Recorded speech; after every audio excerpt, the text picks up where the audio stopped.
안녕하세요. 강신우의 교회음악 강의를 맡아 진행하는 강신우입니다. 우리 찬송가에 있는 미국의 복음가 세 번째 시간으로 개정 및 증보편이 되겠습니다. 오늘 이 강의는 저작권 위반으로 인해서 새로이 지금 녹화를 하고 있는 중입니다. 첫 번째, 찬송가, 복음가의 다른 점입니다. 우리가 자주 접하는 찬송가 해설이나 설교에서 소개되는 찬송들은 우리가 애창하는 미국 부흥주의 시대의 미국의 복음가 작가에 대한 이야기와 그들의 복음가에 대한 내용이 대부분입니다. 이 내용들은 우리 신앙인들의 정서에 알맞아 많은 감명을 주고 있습니다. 이웃에서 있었던 일과 같이 절실하여 마음에 와 닿는 것입니다. 그러나 우리에게 찬송은 많이 알려지지도 않고 자주 불리지 않아 찬송가, 찬송 저자들에 대한 이야기는 잘 알려져 있지 않습니다. 이들 찬송 저자들 가운데 그들의 이야기는 극적으로 너무 절박하여 일반적이지도 않아 우리에게 이를 받아들이기에는 벅찬 면도 있습니다. 우리가 잘 아는 종교 개혁가이며 찬송 저자인 마틴 루터 목사는 회중이 예배에서 찬송을 부를 수 있는 권리를 갖게 하였습니다. 그는 당시 절대 권력인 교황과 신성 로마 제국의 황제, 그를 적대시하는 주위의 제후들과 대립하면서 죽음보다 더 엄중한 처지에 있었습니다. 우리가 잘 아는 다 감사드리세 온몸을 주께 바쳐 66장의 찬송 저자 마틴 링카르트 목사는 음악 지도자로 일하다 신학을 공부하고 목사가 되었습니다. 유럽 역사에서 가장 처참한 30년 전쟁의 중심에 그의 교구가 있었습니다. 이 전쟁 중에 흑사병까지 창궐하여 그 지역의 관리나 지도자들이 죽거나 떠난 그의 교구에서 하루에 50명의 장례를 치르기도 하고 그것도 모자라 부패된 시체들을 무더기로 매장하는 일을 감당하였습니다. 전쟁으로 인한 파괴, 약탈, 질병 가운데 굶주린 사람과 가족이 목사관을 찾았을 때 자신의 마지막 방 한 조각마저 나눠주는 헌신적인 삶을 사신 분입니다. 이런 가운데 종전소식에 강력하여 그는 자, 이제 모든 것을 하나님께 감사하자 라며 힘차게 하나님께 감사의 찬송을 노래한 것입니다. 이 찬송은 우리가 일제로부터 해방된 광복절 그리고 건국일과 같은 때의 교회 예배에서 하나님께 감사해 이 찬송을 노래하기에 알맞은 것입니다. 유럽이라면 이 같은 경축일에 도시나 마을 전체의 교회의 종소리가 마을과 거리에 가득히 울리면서 예배를 드리며 부르는 감격의 찬송인 것입니다. 독일의 찬송 저자 가운데 루터 다음으로 높이 평가를 받는 폴 게르하르트 목사는 그가 심호하던 교회에 있는 그의 초상화 아래 마귀가 키로 까불린 목사라는 글귀를 보아도 그의 험난한 삶을 짐작할 수 있었습니다. 영국의 개혁교회 목사인 아이작 왓스는 병약하여 결혼은 물론 목회마저 포기한 사람이나 개혁교회가 엄중하여 이단의 굴레를 쓸 수 있는 위험을 무릅쓰고 시편가를 개혁하였습니다. 그는 다윗의 시편은 유대교회의 시편으로 기독교회의 것이 아니다라 주장하였습니다. 그 시대에서 보면 아주 과격한 편이고 아주 위험한 주장입니다. 다윗의 시 가운데 그리스도의 복음에 위배되는 것들과 신학의 원리와는 멀고 오늘날 크리스찬의 환경과 다르다는 의견과 함께 시편을 그리스도의 복음에 맞게 의역한 의역 시편가와 찬송을 쓰게 됩니다.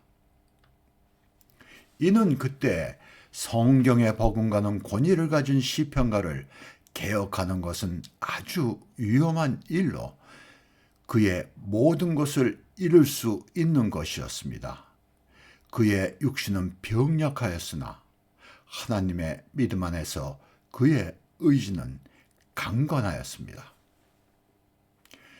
그 외에 많은 찬송 작가들이 그들 시대의 최고의 학문과 지식을 가진 지성이며 능력을 갖춘 사람들이었으나 가난한 시골 교국 교회에서 조용히 평생을 헌신하는 삶을 살기도 하였습니다. 이들의 삶에 대한 조명과 찬송에 대한 이해와 함께 예배에서 이들 찬송에 대한 관심과 노래하려는 노력이 있어야 하겠습니다. 교회 역사에서 수많은 위대한 찬송은 어려운 고난의 시대에 나왔으며 평화롭고 안정된 시대에는 그 수가 오히려 적었습니다. 미국에서 가장 많은 교인을 가진 교회는 부흥주의 교회들입니다. 이들 교회에서 열렬히 복음가를 부르는데 이에 대한 반대 의견을 말할 수 없는 것입니다. 이들 교회는 믿지 않는 형제들을 교회로 인도하는 최천병이기 때문입니다. 이들 교회의 신자들 대부분이 새로운 신자이거나 신앙적 정서가 뜨거운 사람들입니다. 장로교회나 감리교회와 같이 엄숙한 분위기의 예배를 드리는 교회, 그리고 정교한 예배 의식과 예배 음악으로 예배 드리는 루터교회나 성경의 교회가 있습니다. 이들 교회의 예배에서 복음가를 부르지 않고 찬송을 부릅니다. 이 또한 자연스러운 현상입니다. 교회의 성향에 따라 찬송가, 복음가에 대한 입장은 다른 것입니다. 한국교회 문제는 모든 교회들이 하나로 통일된 찬송가를 쓰며 찬송보다는 복음가를 예배에서 더 많이 부르는 것입니다.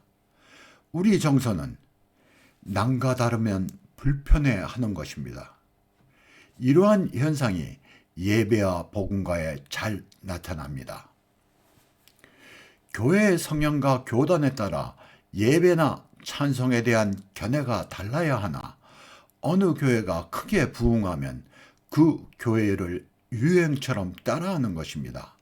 이러한 문제를 극복하자는 것이지 복음가를 폄훼하는 것이 아닌 것입니다. 우리 교회 예배에서 찬송을 불러야 하는 전통의 교단교회들 역시 많은 복음가를 부릅니다. 이들 교회와 부흥주의 교회와의 차이는 박수를 치며 열렬하게 부르냐 아니냐의 차이만 있는 것입니다. 한국교회 딜레마는 자신의 교회와 교단에 대한 정체성이 명확하지 않고 담임 목회자 개인의 성향에 따라 달라져 여기에 더한 혼란이 오는 것입니다. 한편 많은 교회 예배에서 찬송의 선곡이 담임 목회자에 의해 이루어져 담임 목회자의 찬송에 대한 취향과 그의 수준 안에 머무르는 것입니다. 지금 사용되는 통일된 찬송가에 적은 수의 표준 찬송만이 있고 이에 대한 분류나 색임마저 부실한 것이 현실입니다. 이와 같은 악순환의 고리가 모든 상황을 더 악화시키고 있습니다. 이에 찬송에 대한 교회 지도자들의 개혁의 의지와 찬송 교육만이 유일한 길입니다. 한국교회는 찬송가, 복음가에 대한 학문과 신학적인 견해를 존중하며 따라야 할 것입니다. 한국교회의 찬송에 대한 발전과 변화는 전통교단의 책임이며 사명일 것입니다. 전통교단을 대표하는 교회들의 모범과 실천이 있어야 하겠습니다. 외국의 교회는 이러한 역할 분담이 되어 있어 신앙인들의 단계적인 변화와 발전의 계단 역할을 담당하고 있습니다. 두 번째, 예배에서 찬송 선곡입니다. 예배의 중심부인 말씀의 봉독에서 설교로 이어지는 부분에서 찬송의 선곡은 하나님께서 우리에게 주시는 말씀과 예배자가 이에 대한 응답의 찬송으로 노래합니다.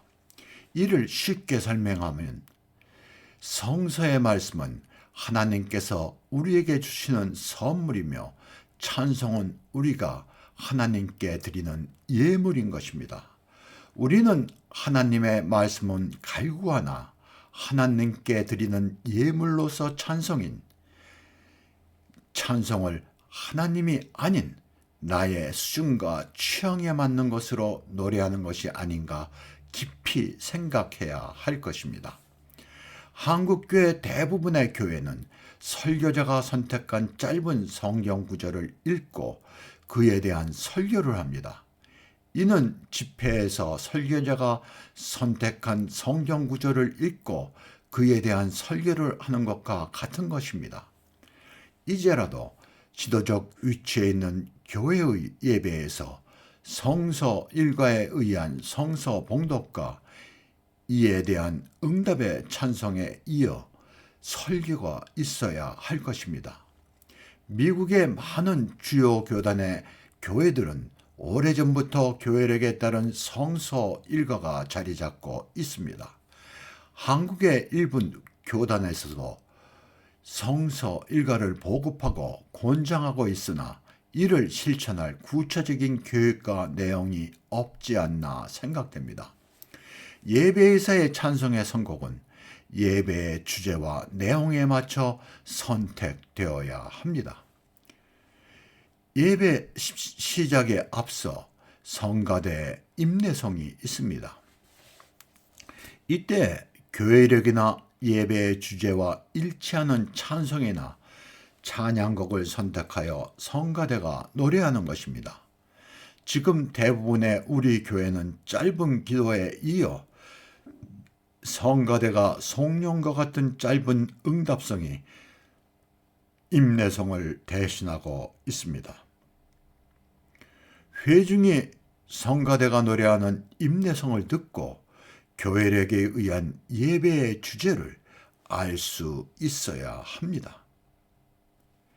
이어 죄의 고백과 용서함이 있은 뒤에 예배를 드리기 위한 준비를 마치고 제일 먼저 하나님을 찬양하는 찬송을 노래합니다.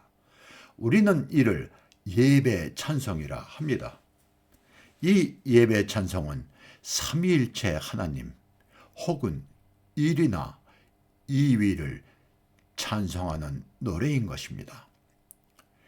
예배의 중심부에서 하나님 말씀은 성서 일과에 따른 구약과 신약 그리고 복음서를 봉독하고 봉독한 말씀과 관계된 응답의 찬송을 드리는 것입니다. 이들 찬송은 말씀의 이해를 돕거나 이에 대한 교훈적인 내용의 찬송들입니다. 그리고 설교 뒤에 신앙 고백이 끝나면 예배를 마무리하는 순서가 이어지게 됩니다. 구약 성서 봉독 다음에 시편을 노래하는데 이때 시편을 교독하여도 됩니다. 우리가 예배에서 교독하는 시편은 응답의 찬송인 것입니다. 우리는 예배에서 시편 교독을 하는데 그 시편 교독이 무엇인지 잘 모르는 것 같아요. 이 시편 교독은 구약 성서에 대한 응답의 찬송입니다. 신약 성서 봉독에 이어 응답의 찬송을 노래합니다. 시편과 응답의 찬송은 봉독되는 성서의 내용과 연관된 시편과 찬송입니다. 외국의 교회에서는 이들 시편과 찬송은 예배 지침서 같은 자료에 준비되어 있어 이를 따르고 있습니다. 그러니까 목회자들에게 이러한 선곡을 하는 데에서 어려움을 덜어주는 것입니다. 설교 앞에 성가대 찬양은 설교의 내용을 해석하거나 그 내용을 강화하는 노래입니다. 모범이 되는 것으로는 설교 앞에 찬양인 누터 교회의 칸타타와 이 주일의 찬송입니다. 우리는 이 성가대 찬송을 하나님을 찬양하는 노래라 얼버무리고 자유로이 선곡하는 것이 현실입니다. 칸타타와 이 주일의 찬송은 봉독된 복음서의 말씀에 기초한 성가로 설교 내용의 이해를 돕고 이에 알맞는 교훈적인 내용의 성가이어야 합니다. 예배에서 하나님을 찬양하는 찬송, 절기 찬송, 성서나 설교의 내용을 강조하거나 보고하는 찬송, 교훈적인 내용 찬송 등이 있는데 이들 가운데 내용에 알맞은 찬송이 선택되어야 합니다. 이를 위해 성서와 찬송에 대한 전문 지식이 있는 사람이 교단 차원에서 계획하며 지도해야 할 것입니다. 보다 더 바람직하다면 이와 해당되는 찬송들을 선곡하여 주는 것도 좋을 것입니다. 교회에서는 학문적인 지식과 음악에 대한 능력을 갖춘 전문 교회 음악 지도자의 양성이 절실합니다. 예배에서 하나님의 말씀에 대한 응답으로 예배자가 하나님께 드리는 예물로서 찬송과 그 내용과 수준에서 엄격해야 합니다. 하나님께 드리는 찬송과 성가대 찬송은 우리가 드릴 수 있는 최고와 최선의 것이야 하겠습니다. 그러면 여러분들에게 마틴 링카르트 목사의 다 감사드리자를 여러분에게 들려드리겠습니다. 요한 크리거의 곡조를 멘델스존이 사성부로 편곡한 찬송입니다. 이 찬송을 노래하는 합창단은 사우스 아프리카의 합창단이에요. 대규모 오케스트라와 대규모 합창단이 함께 노래하는데 아주 감격적인 찬송으로 잘 불리고 있습니다.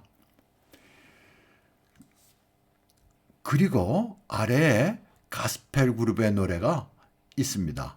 이 또한 다 감사드리세 66장 찬송을 가스펠 그룹이 부르는데 아주 수준 높은 찬양으로 하고 있습니다. 이 가스펠 그룹의 노래는 저작권이 강해서 여러분들에게 들려주지는 못하고 아래 더보기에 이 주소를 올리겠습니다. 관심 있는 사람들은 꼭 들어보시기 바랍니다. 우리는 이 찬송을 부를 때 찬송은 한 가지 형태로만 불러야 된다는 고정관념을 갖고 있어요. 교회에서 만약 이러한 찬송을 가스펠식으로 부른다면 어른들이 어떻게 찬송을 그런 형식으로 부르느냐 이런 의견을 말할 수도 있는데 여러 형태로 찬송은 부를 수 있는 것입니다. 이 가스펠 가스펠 그룹이 부르는 이 찬송은 많은 영감을 주기도 합니다. 그러면 여러분들과 함께 다 감사드리세 이 찬송을 들으면서 오늘 강의를 마무리하겠습니다.